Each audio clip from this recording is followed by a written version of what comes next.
This is huge for the Leafs. The bottom six steps up in a must-win game, and we also have a huge update on the Nikita Zadorov trade rumors. We'll break all this down for you coming up on this episode of Hat Trick HQ. But before we get into that, just want to say that 79.5% of you guys aren't subscribed, so if you're looking for a home to daily NHL, daily Leafs content, look no further, go down below, hit that subscribe button, become a part of the community here, because me and Mark will be here all season long, keeping you up to date on what's happening around the league. But with that said, let's get right into the first topic of the video today, and that is the bottom six dominates.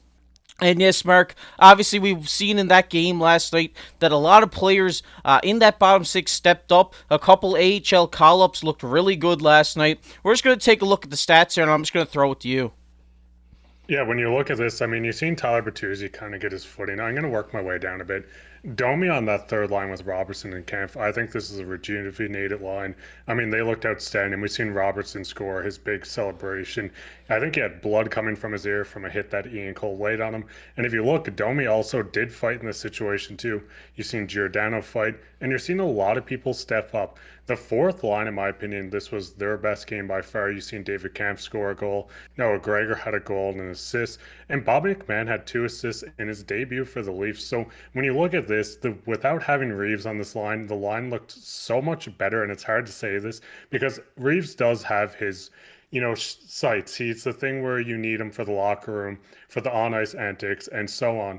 But this new fourth line did dominate. I think we're going to run this back. And if you just kind of look at this was a game where Nylander did extend his streak. But other than that, Matthews and Marner didn't score. And this was almost a good thing. And by good thing, I mean, it's nice to see that the bottom six stepped up. We've seen the second line step up. And we got so much more production than Matthews having to score a hat trick, Marner having to get in a goal and assist. So it is nice to see these guys be able to take the night out and still come out and dominate with their bottom six, the Nylander line, and just everyone worked so well together. Yeah, I gotta say, I'm really impressed with Nick Robertson. Since he's been called up, he's looked amazing out there. I feel like this guy's going to be a staple, this bottom six, going forward throughout the rest of the season. He has such a great shot, and him just on that third line is just amazing. And Bobby McMahon, of course, was a guy we've talked a lot about here on the channel. We finally got to see him in that game the other night, and he looked great as well. So it's just great to finally see this bottom six click and kind of step up a little bit. And it didn't just step up offensively, they kind of stepped up defensively as well. Like you said, Domi got in a scrap there, and I mean, Nick Robertson is one of the best forecheckers on the team, in my opinion. He's always in the other team's zone, trying to get the puck out of the corners and off the defenseman's stick. So I really like this Leafs bottom six, and I really think this is what they're going to roll with going forward. Yeah, that's the big thing. Like I said, this third line looked outstanding. In my opinion, this is the best third line we've had in quite some time. The big thing is too, right now, I think the stat was out of the 300 or 150 minutes played out of all players 5-on-5, Domi currently sits in the top 5 on primary assists in 5v5. So having the guy like Robertson and Yardenkrok next to him, this line looked amazing. These guys forecheck hard, they're pesty, they're fast, and I think this has to say, I think any of the rumors of Bobby McMahon going, or sorry, Nick Robertson going out for Zadorov or another package has to be thrown out the window at this point. I think we need to keep this. If this stays healthy, this is their third line in the playoffs, and I'm quite confident this is perfectly fine to run in the playoffs as well. Yeah, I definitely have to agree with you there, and I think this was probably the most complete game by the Toronto Maple Leafs this whole year. I think they just dominated from puck drop, and their whole team looked really well, looked really good. And like you said, a few of their top line guys might have not produced, but I mean, it's nice to finally get some unsung heroes through the middle to bottom six here, which is great to see. But we're going to get into our next topic here, and that is the defense stepped up as well. And Mark, I'm just going to throw it to you again here and bring up the stats. Yeah, the big thing here is we've seen obviously Riley and Brody played a complete game. They were +3. There wasn't a lot of points that came out of this. You've seen Riley with assists, but overall, I think McCabe had a great game.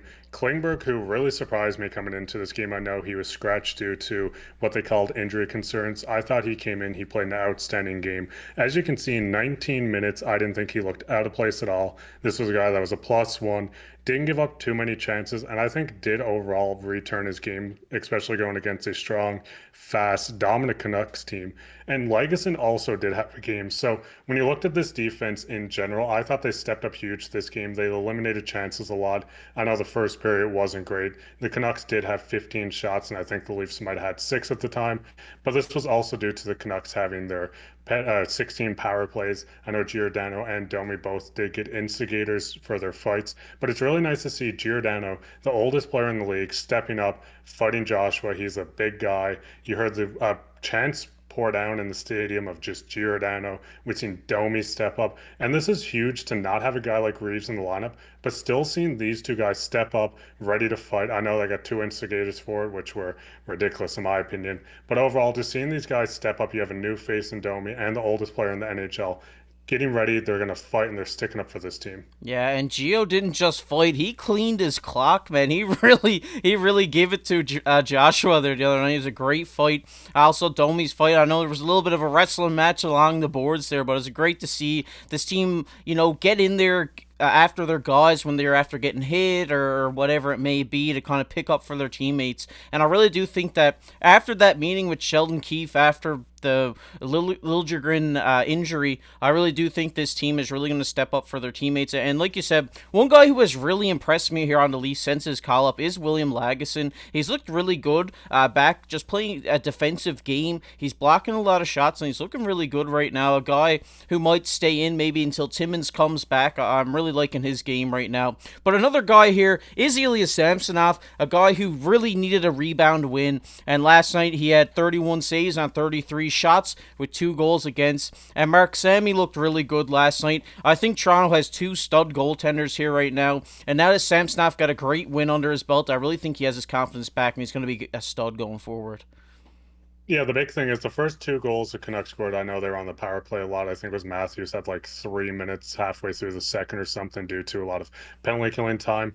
But I thought other than the first 2 goals where Samsonov was a little out of his net, he was moving around a lot. He really got his footing in. You've seen this confidence build up, and he was an absolute wall. I don't want to say brick wall because we already have one of those in Joseph Wall, but he looked outstanding after that moment. And the big thing here is the confidence of Samsonov coming up and the confidence of the Leafs. I believe this was the first game on home ice this year that they haven't allowed 4 goals against. So seeing the defense pick things up, the forwards pick it up, and especially Samsonov picking up, I think this is just a huge morale boost through the whole team, management, and coaching staff. Yeah, like I said earlier, this is the most complete game by the Toronto Maple Leafs all year, and hopefully we get to see this kind of performance every night out because they're gonna win every game if they play like this every night, especially against a dominant Vancouver Canucks team who's kind of on a roll, and Toronto kind of stopped that last night, which is great to see as well. So a great win, and we just hope to see more of this in the future going forward. But we're gonna get into our next topic here,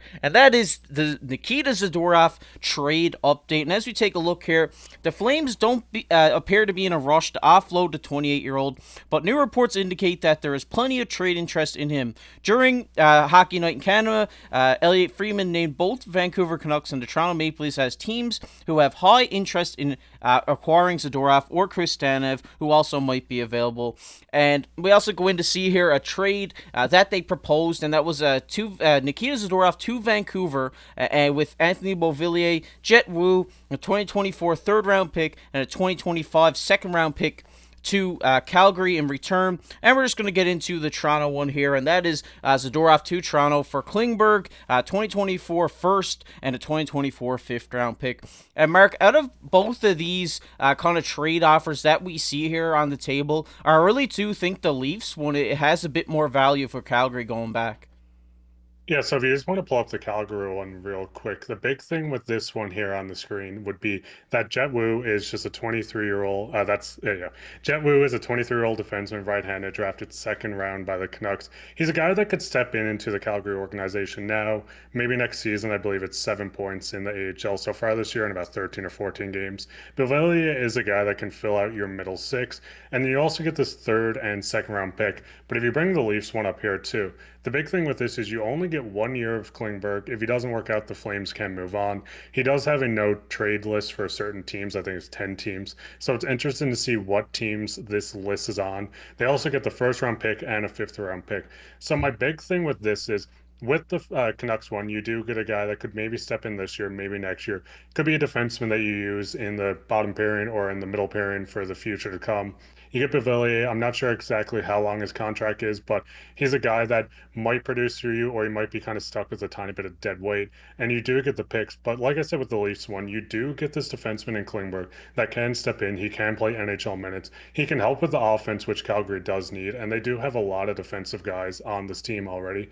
And then you still get your first and your fifth. I would like a bit of retain coming back. I mean, it does kind of match with the Klingberg straight for Zadorov in salary wise. But if you can retain in this sense, you could still add come deadline or maybe even sooner than that, where just say you send out 4 million and you only get back, let's just say 1.9 with Zadorov. You still have that extra wiggle room to make call ups, to bring up Timmins when he is back from his injury, or to make another trade just to bolster this roster. Yeah, it's definitely going to be interesting to see what happens here. Obviously, we'd like to see Zadorov come to Toronto. I think he'd be a great ad for this Toronto Maple Leafs team. I think he would also be a great ad for the Vancouver Canucks as well. A really great defenseman that they could add there to kind of bolster their defense a little bit too. So it'll be interesting to see because the team came out and said they're not in no rush, and then I believe it was Zadorov's agent came out and said, well, they want to move on from Calgary and they want to do it as soon as possible. So it kind of seems like there's a little bit of he said, she said here a little bit, like, one saying, oh, we're not in a rush, and one saying, well, we want to do it right away. So we'll have to see what happens here once they get on the same page and they can try to work out a deal here. I know there's going to be a lot of teams interested in him, so it'll be interesting to see what happens here, and we'll keep you up to date on anything that happens here surrounding the Nikita Zadorov trade. But we're going to get into everybody's favorite topic here, and that is comment of the day. And the comment of the day today goes to Jesse. He says price for Zadorov will go up because lots of teams want him. They don't have to do it soon. They can wait. They can wait and will wait for the highest bidder. And shout out to you, Jesse. Thanks for commenting on the video. Thanks for your support. We appreciate it. Obviously, I mean, you hit the nail right on the head with that one. The longer they wait and the better that Zadorov plays, the asking price is just going to go up and up. And I know that's probably why Calgary's holding out, because they know what they got in this guy, and, they want to get the best value they can for him. And maybe holding out a little bit longer, it may result in an extra pick. It may result in an extra prospect. Just a little bit more to sweeten the deal, a little bit going in Calgary's direction. So it'll be interesting to see what happens with this whole ordeal, because I know Zadorov wants out because he's been frustrated. He just doesn't want to be a part of this organization anymore. So I think they got to move on it sooner than later until this guy's just fed up and he just sits out and just doesn't play. So they just need to do something quick, in my opinion. But if you guys enjoyed this video, make sure to go down below, hit that like button, hit that subscribe button. We're trying to hit 2,000 subscribers. We're getting pretty close. We're almost at 1,800 right now, so really appreciate you went down, hit that subscribe button. And if you enjoyed the least, make sure to check this video out that's popping up on your screen right now. But with that said, I've been KC alongside my co-host Mark Pye. Keep your stick on the ice.